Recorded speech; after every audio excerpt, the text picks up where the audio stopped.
Pappu auto garage Sihor. તો કરો check. જો આ વાળી ગાડીમાં આપણે મેગ્નેટ કવર વોશ કરી નાખ્યું છે. જો ચેન ચક્કરની સાઈડ વોશ કરી નાખી, મેગ્નેટ વોશ કરી નાખ્યું છે.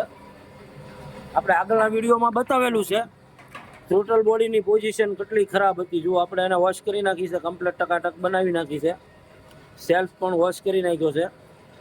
આ એની વોકલી કેટલી ગંદી હતી, જુઓ એકદમ ટકાટક વોશ કરી નાખી.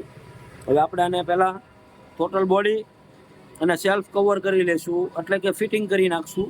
પછી આપણે ચેન ચક્કર ને એ બધું ફિટિંગ કરીશું. જુઓ ને ચેન ચક્કર કેટલા ડેમેજ થઈ ગયેલા જુઓ.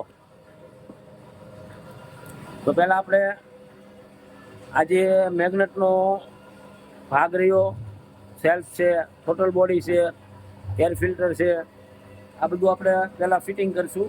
પછી નેક્સ્ટ પાર્ટમાં મળીએ.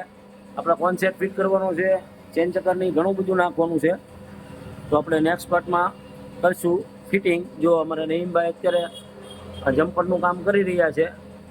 આ ગાડીનું કામ આપણે અત્યારે સ્ટોપ કરી દીધું છે. આ વાળી ગાડીનું પણ આપણે કામ અત્યારે સ્ટોપ કરેલું છે. ને એણે જો આ સાઇનનું કામ ઓપન કરવાનું ચાલુ કરી દીધું છે. જો એર ફિલ્ટર ખોલી નાખ્યું છે.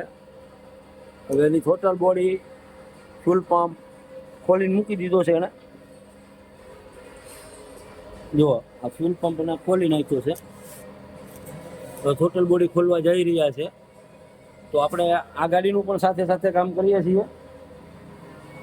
આ ગાડીનું કરીએ છીએ. આ વાળી ગાડી ને આ વાળી ગાડી આપણે અત્યારે હાલ ફિલહાલ છોડી દીધું છે. એનું કામ હમણાં નથી કરવાના. ચાલો આપણે પહેલાં સેલ્ફ ટોટલ બોડી આ બધું કામ કવર કરી નાખીએ. પછી નેક્સ્ટ પાર્ટમાં મળીએ. Pappu auto garage Sihor. તો કરો ચેક.